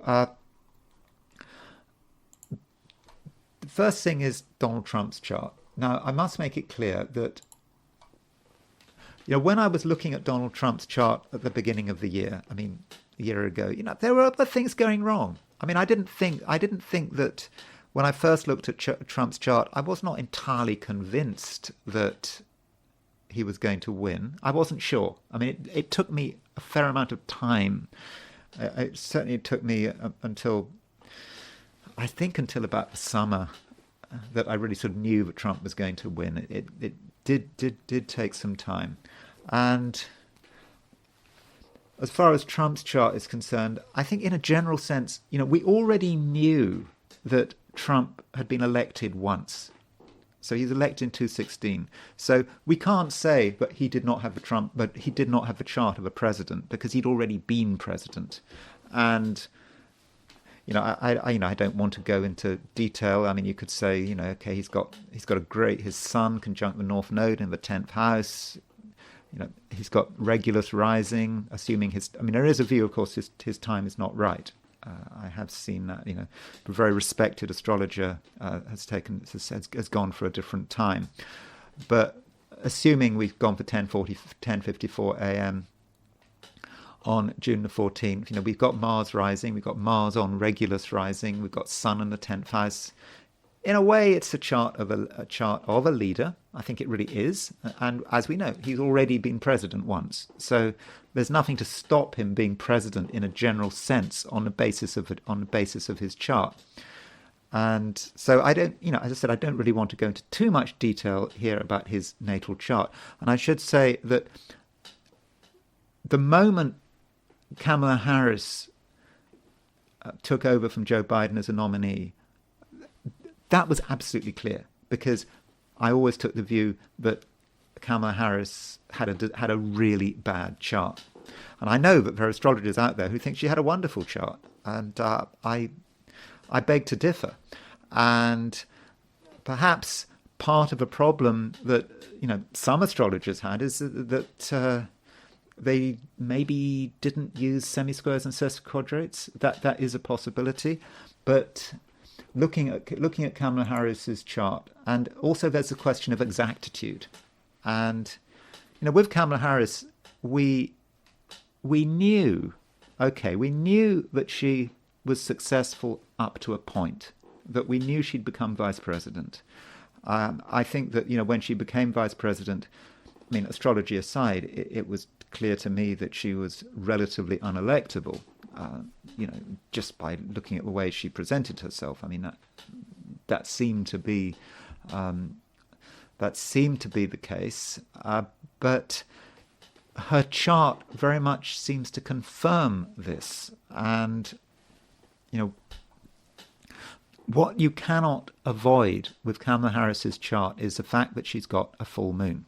Not just a full moon. Donald Trump has got a full moon, that's true. But the thing about Kamala Harris's chart is her full moon was exact. Moon 2739 Aries, Sun 2748 Libra. So when you've got that kind of aspect, it becomes a bit of a straitjacket. The Sun and the Moon are just too close to one another. And that moon, it's a female chart. You'd expect her moon in Aries to be her, to be the Aries, to do things her way. Moon in Aries. AOC. AOC's got a full moon. She's got moon in Aries, Sun in Libra. But it's not as tight as Kamala Harris. In fact, it's a very wide full moon. It's an incredibly wide full moon. It's hardly a full moon, but she's still got moon in Aries, Sun in Libra. And AOC, whatever you think about her, has no problems telling everyone what's on her mind. No problems at all. But with Kamala, with this exact Sun-Moon opposition, it is a straitjacket. And it seems that the further she's gone in her political career, the more of a straitjacket it has become. Remember in the 2020 debate for the Democrat nomination, Tulsi Gabbard just destroyed her and won. She didn't last. I think she got 0 votes in the Democrat primary in 2020, and so as soon as she started to move beyond perhaps the San Francisco bubble, as soon as she had to start getting involved in real politics, she got elected to, she got elected to be senator, but it does feel that Perhaps she had a lot of support. It is a bit of a mystery how she got that far, but I think perhaps she had support. She didn't necessarily have to show her full flexibility there. But that Sun and the Moon was too tight. And when you're going for the highest office, I think we started to see evidence of it working. We knew that in terms of her performance, in terms of as a public person, avoiding interviews, being very wooden, having to use the teleprompter, having to learn her lines, not being spontaneous. You can see, I think there was a rally when there was some people were shouting pro-Palestinian slogans. She was just dumbstruck. She couldn't respond. A good politician would have had a quip, so he would have been able to say something. But that full moon was, I think, so difficult because it was so tight. And I think that the moon in Aries was about her. The moon in Aries should have been about her expressing herself, expressing her individuality, saying what's on her mind, being spontaneous. But unfortunately, it was exactly opposition. The Sun in Libra. Remember, the Sun is in its fall. It's in Libra. That Sun really closed her down and made her, I think, incredibly self-conscious. And what some people perhaps miss is the fact that Uranus at 13-15 Virgo was sesquiquadrate her moon and semi-square the Sun. Pretty close. In other words, she's got Uranus on the Sun-Moon midpoint. Now, Uranus on the Sun-Moon midpoint, Joe Rogan has Uranus aspecting the Sun-Moon midpoint. Now, in his case, this Uranus on the Sun-Moon midpoint works in his favour. Someone who is larger than life, who's not afraid of being an individual, not afraid of causing offence. Now, for her, the symbolism of Uranus is working in a different way. We're seeing the brittleness of Uranus, and it can be brittle, Uranus on the Sun-Moon midpoint. And it can be afraid of things happening which were unexpected, having to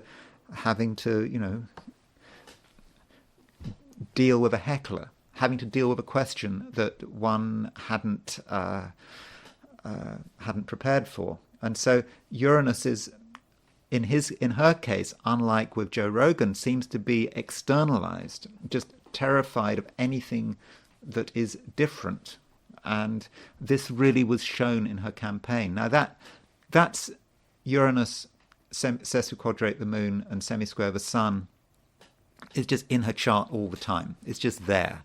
And in itself, does it mean that she's going to not function as a politician? Clearly, she's been very successful. As I said, she's been a senator, she's vice president. So she was able to get very close to the presidency with that chart.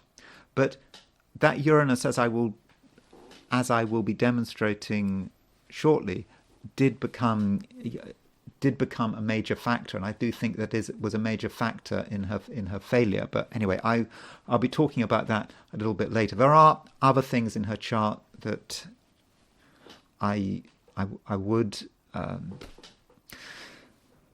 like to talk about it, but I really haven't got much time, so I'm just being quite brief here.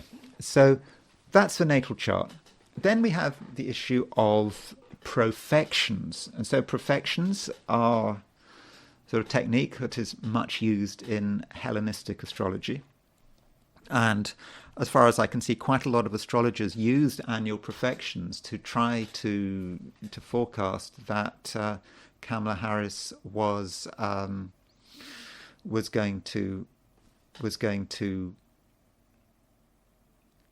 win. And the thing is, this may be an example of some astrologers only going so far and not wanting to go all the way. So looking at Kamala Harris's chart, she's just turned 60. She turned 60 on October the 20th. So in terms of profections and Time Lords, every 12 years, the ascendant sort of returns to where it is. So from a profection point of view, the perfected ascendant is Gemini. I'm not quite sure on the jargon that Hellenistic astrologers like to use. They'd like to talk about time lords and the rulers of the ascendant and so forth. But it has returned to Gemini. And many astrologers thought that this was a good news, not least because Jupiter, at the time of a presidential election, Jupiter was also in Gemini. Jupiter was transiting her ascendant, kind of. And I certainly saw sort of one astrologer saying Jupiter's in Gemini for her. She's got the perfected ascendant, is Gemini, therefore she's going to win. I mean, pretty much like that. And just not stopping to just continue, not continuing with the analysis. Because really, you need to see the analysis through.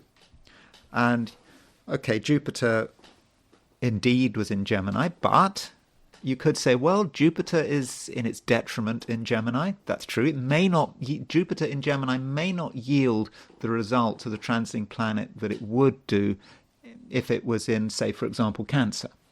On the other hand, you could say that Mercury and Jupiter were in mutual reception. So Mercury's at the time of the presidential election, Mercury was in Sagittarius and Jupiter was in Gemini.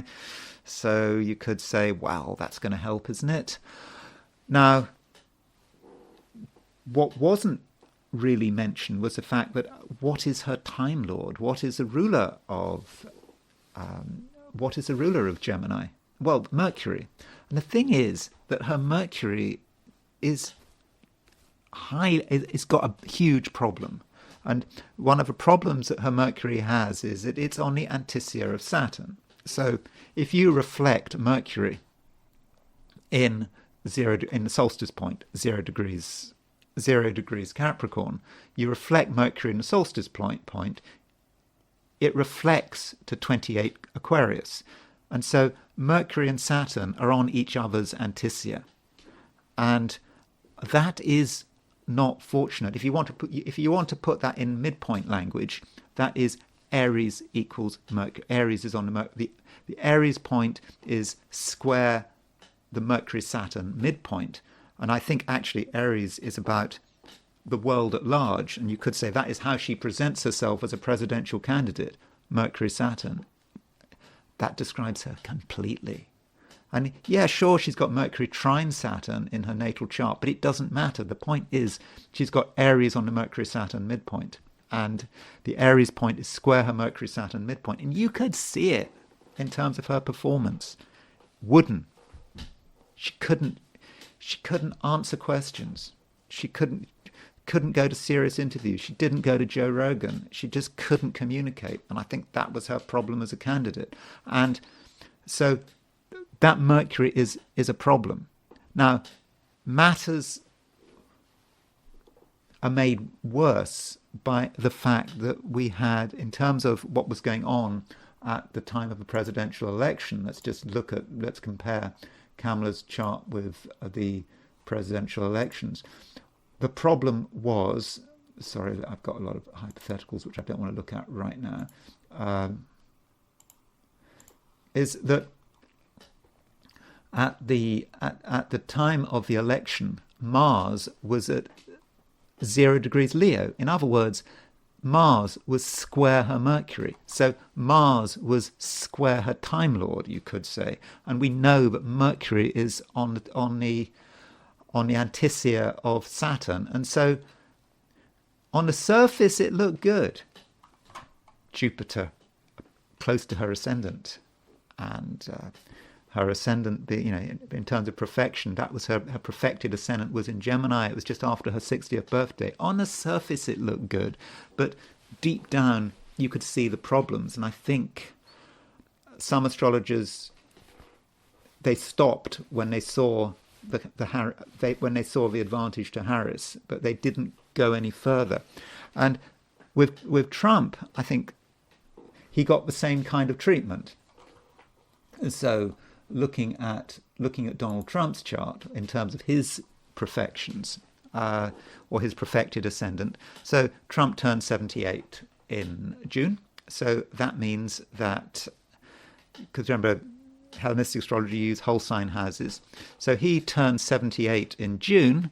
So you can say then, well, his profected ascendant is Aquarius. Oh, Aquarius is bad. It's, seventh house.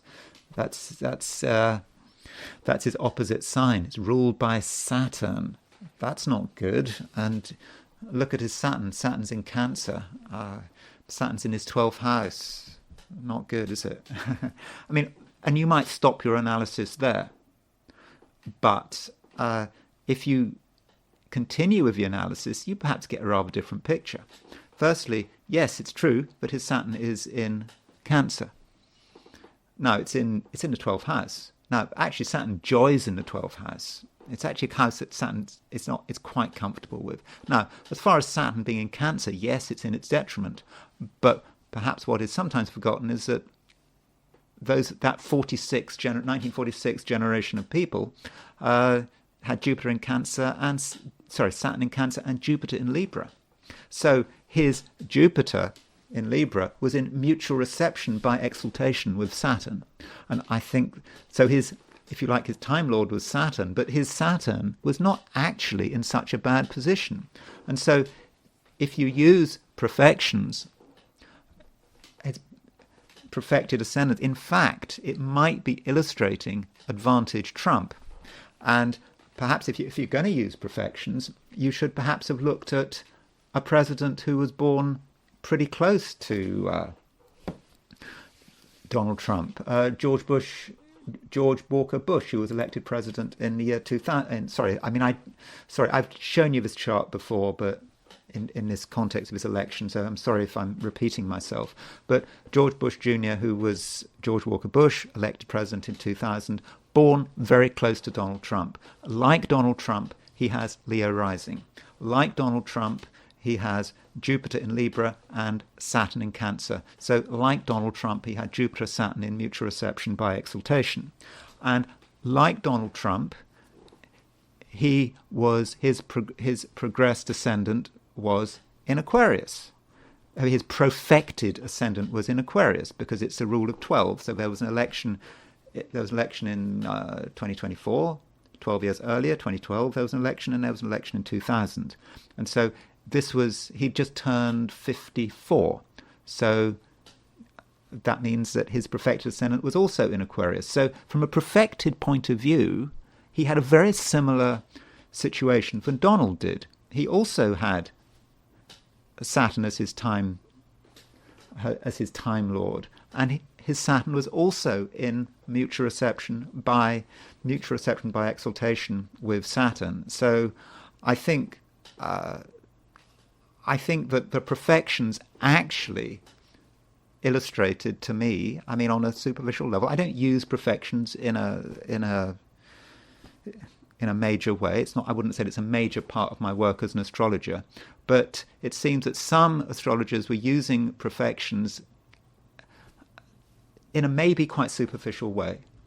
They were doing them a little bit, but they weren't going all the way. And they got the answer they were looking for, and then they just stopped. So that is perhaps a mistake that a few astrologers did make. And then there's just plain transits. And for this, I just wanted to look at Kamala's chart and what people miss about Kamala's chart, what people seem to miss about Kamala's chart. And so you should never, ever make a prediction on the basis just of transits or just of one transit. But as I said about Kamala's chart, she does have Sun opposition Moon, very close Sun opposition Moon, which had Uranus sesquiquadrate Moon and Uranus semisquare the Sun. And I think that some astrologers don't use semisquares and sesquiquadrates. And I do think that is a problem. And so if we go back to the transits for the election, the thing is, at the time of the election, Saturn was at 12 degrees 46 minutes Pisces. In other words, Saturn was opposition her Uranus. And Saturn opposition Uranus is not a good aspect. I mean, Uranus, you could see, well, that is the excitement of the election, and Saturn just grinds it to a halt. And it's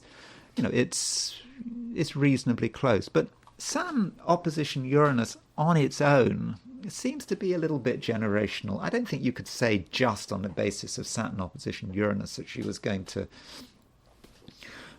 be, lose the election.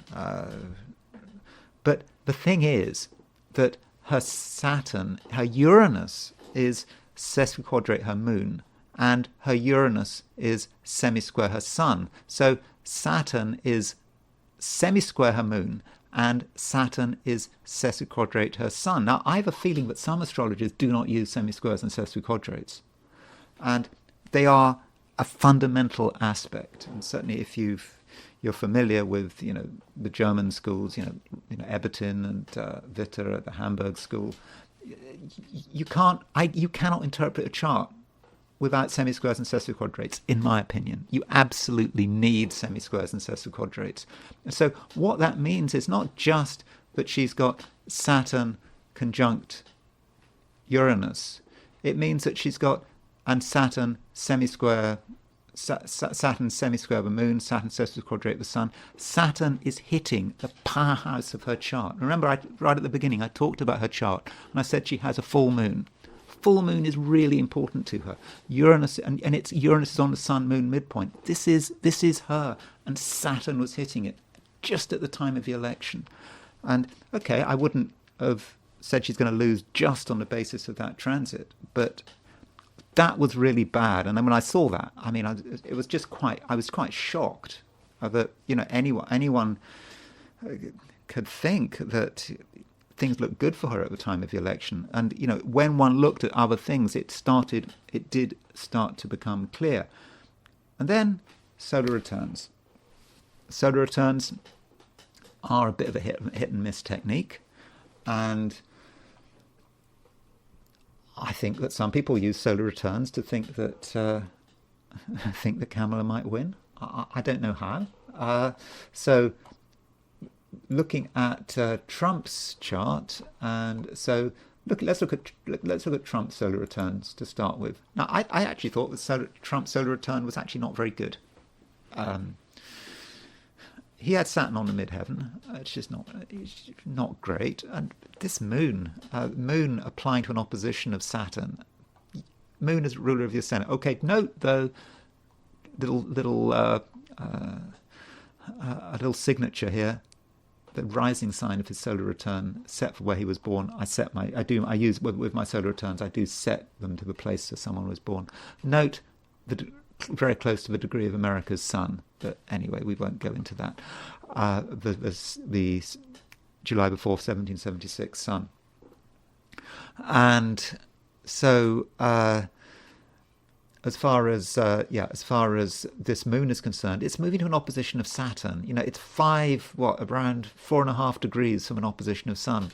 4.5 months. That suggests that in 4.5 months something bad is going to happen. That's the election. So on its own, Trump's solar return may be a signature of defeat. And on its own, in isolation, I would not be too optimistic about it. But then we have to consider Kamala Harris's solar return. Fortunately for Trump, Kamala Harris's solar return was even worse than his. So if you're looking at Kamala Harris's solar return for 2024, the Venus rising, that's a distraction, by the way. It's nice. Venus is peregrine. It doesn't have any dignity. Don't worry too much about that Venus rising. There are other things in the chart that we need to consider. And the thing is, look at the moon. Look at the moon. The moon is making a square to Saturn. Exact square to Saturn. So Trump had moon opposition Saturn, and yes, Trump had Saturn on his midheaven in his solar return. Kamala Harris had Saturn on her IC. Plus, Saturn was exactly square her Saturn. You could also argue Moon-Jupiter conjunction in her seventh represented defeat. And it looks good, Moon-Jupiter conjunction in her seventh, but it's in her seventh, the sign of the sign of her rival. And so Moon square Saturn would potentially be defeat. And then look at the Sun. The Moon is sesquiquadrate the Sun. Saturn is sesquiquadrate the Sun. So you can see this incredible symmetry here. And to my mind, that was real evidence that things were really looking bad for her. I mean, her solar return was shockingly bad. And I'm not sure how anyone could have looked at Kamala Harris's solar return and been anything but really rather pessimistic about it. So that did not look good at all. And it's just in a way her solar return was beautiful. I mean, beautiful. The symmetry was beautiful. The Sun exactly on the Moon-Saturn midpoint, and the Moon sesquiquadrate Sun, Saturn, Moon sesquiquadrate her Sun. So that was really bad. And then solar arc directions. Solar arc directions. I watched a video of someone using secondary progressions.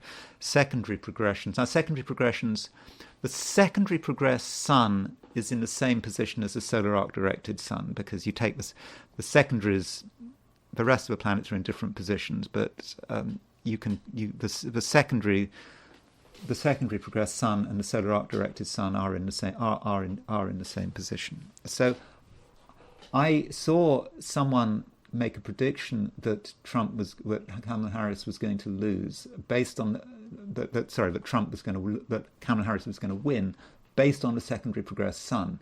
So let me show you what I mean. So, and the argument goes. What is this? And it goes like this. Kamala Harris's secondary progressed Sun was at 2822 Sagittarius, which is the same as the solar arc Sun. And her Saturn is at 2828 Aquarius. So her secondary Sun was exactly sextile her Saturn. And of course her Saturn is nice, it's on the midheaven. And you then use that to say she's going to win. And I noticed that myself, and my first thought when I noticed it, I noticed a couple of months ago, I thought, that looks good. But when you analyse it, when you go deeper into it, the picture is not quite so good. And in order perhaps to, one way of looking at it is to, you could look at hypothetical planets. So if you, let's just do that again, and we'll throw in some hypotheticals, and hopefully I can show you what I mean. And we want to see the. I want to show the. I'm going to use. No, I won't. Sorry, let me get back to where I was. Oh, I've made a complete mess. Oh, there we are. Okay, so what I wanted to show you was the hypothetical planets. So Kamala Harris has her Hades at 1320 Taurus. I mean, Hades is a hypothetical planet, but it is, it's about garbage, it's about crime, it's about things going wrong, things going bad, and her progressed Sun was at 2822 Sagittarius. That means it was exactly sesquiquadrate her Hades. So, yeah, sure, it's nice that Sun was supposedly sextile the Sun, was sextile Saturn, was a good aspect, but it was also sesquiquadrate her Hades. Now, this raises a question about that Sun sextile Saturn, we take it for granted that the sextile is a fortunate aspect. So is the Sun sextile Saturn really a good aspect? Maybe it's just an aspect. Maybe Sun sextile Saturn just is an indicator of disappointment. And if we look at her Saturn is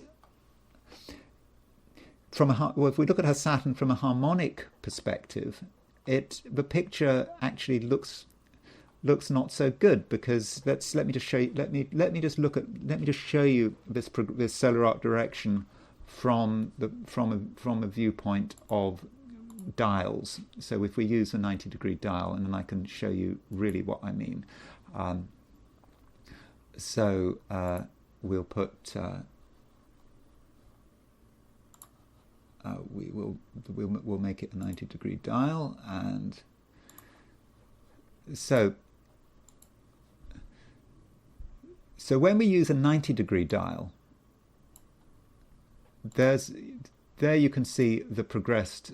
There you see the progressed Sun, and note it's not just the progressed Sun. It's a progressed. If we use solar arc directions, the solar arc, if you direct her full moon 60 degrees, it gets to Hades, and it's right on her Hades at the time of the election. That's using the 90-degree dial.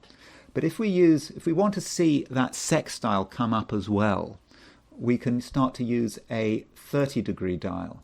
And so if we use a 30-degree dial there,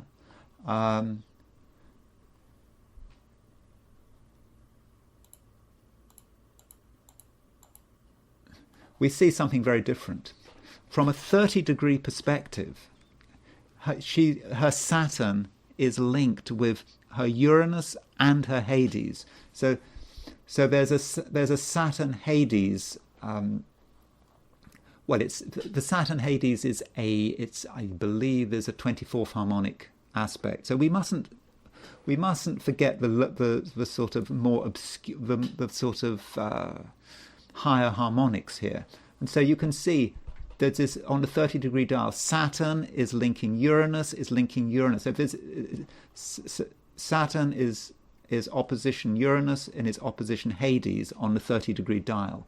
And the solar arc directed new moon is right on this configuration. So, in other words, you start with saying, oh, she's got progressed Sun sextile her Saturn. Oh, that's nice. And then you stop, oh, she's going to win. But then you actually go really deep into it, and you realise you've stirred up a hornet's nest. And you realise when you really get into it, what seems to be a nice aspect is really a complete disaster. And finally, I want to look at Kamala Harris's Vedic chart. Notice that I'm very much starting to focus on Kamala Harris's chart. As far as I'm concerned, in many respects, Donald Trump's victory was about Kamala Harris losing. I think it was because they chose such a bad candidate, and I think that astrologically, I think you're starting to see how bad a candidate Kamala Harris really was, and how bad things were at the time she was standing for election. I think that if the Democrats had chosen a different candidate, maybe even Biden himself, Trump might not have won. But Kamala Harris, as I said in my previous video, it was almost as if her historic role was to get Trump a second term. So let me now just switch to the Vedic chart, and some of the logic perhaps used by some Vedic astrologers. Now, I should make it clear, many Vedic astrologers predicted that Trump was going to win, but I think that there are a few astrologers who use Vedic astrology to predict that Kamala was going to win on the basis of a superficial, what I think might have been a superficial analysis of her Vedic chart. And so turning to the Vedic chart, and here's Kamala's chart. So here's the logic. So in Vedic astrology, you use this thing called the Vimshottari Dasha system. And the Vimshottari Dasha system divides life up into 9 periods of life. You add up all these periods of life, they add up to 120 years, sort of maximum period of life. I think Moses in the Bible was supposed to have lived to 120 years. And so that 120 years is the full life, supposedly. And Kamala Harris on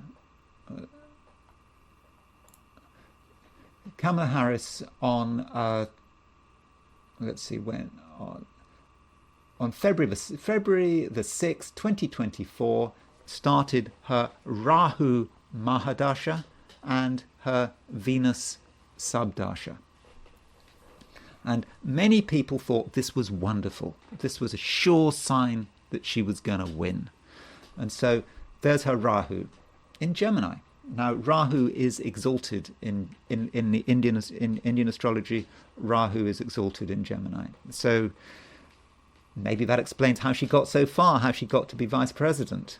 But she's in her Rahu Dasha, and her Rahu Dasha started in 2012. So you could say 2012 was the time her political career really moved into top gear. It was really good for her Rahu Dasha.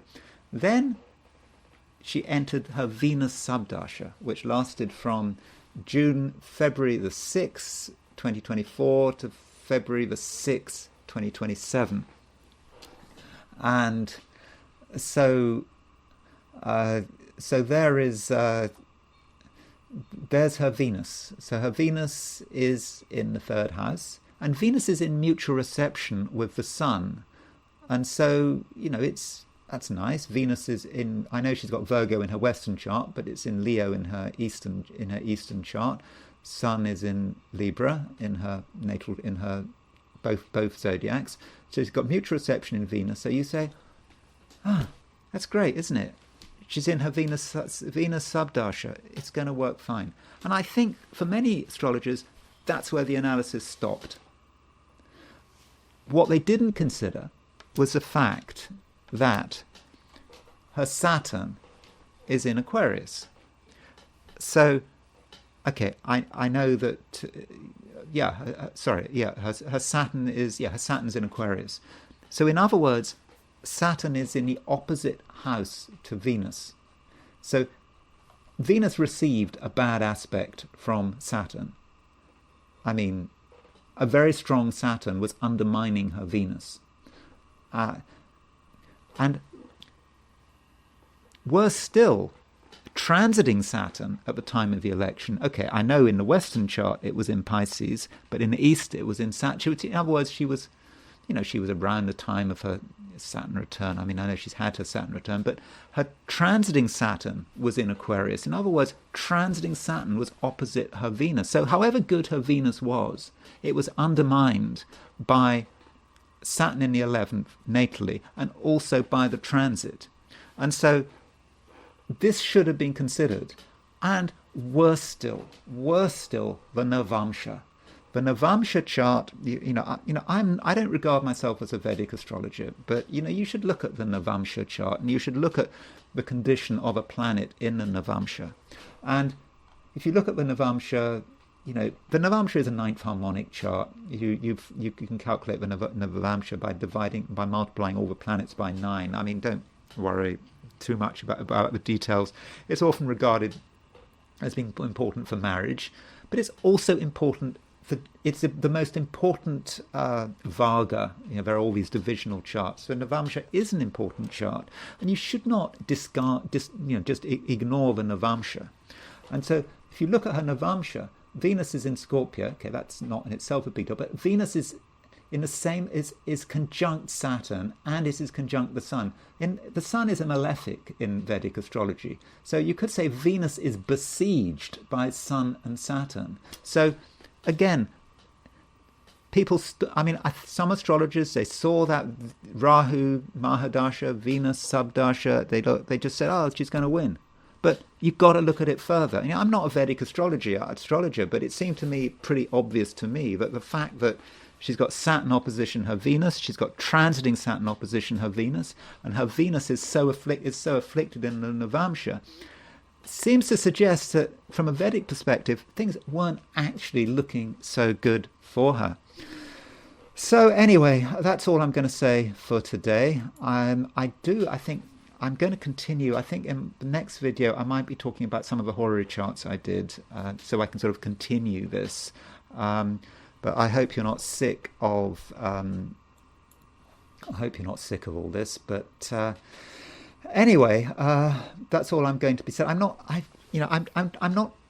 I mean, I'm trying not to be obnoxious about it. I don't want to condemn anyone, but I do think that some astrologers should not have predicted that Harris was going to win. I think there was so much pressure to predict her victory. I think there may have been a sense of magical thinking, to think that almost by predicting it, you're sort of making it happen. I'm not saying that's how people thought, but as an astrologer, you've got to really try to be independent, and it is difficult. And so you've got to, if you're going to use a technique, you've got to really see it through to its conclusion. And also, you've got to try and use a lot of techniques. You can't just use one technique, just using one thing to say this one thing. The Vedic chart, the Kshatriya Dasha system shows she's going to win, so we'll stop there. Progress Sun hitting Saturn. You can't stop there. You've got to look at a lot of different stuff. So I hope you've found that of some use. Anyway, if you enjoyed this video, I'd be very grateful if you were to like it. If you're not subscribed, I'd be super grateful if you were to subscribe. And if you want to buy me a coffee, there is a link in the description. So thanks again for watching, and I will talk to you again tomorrow.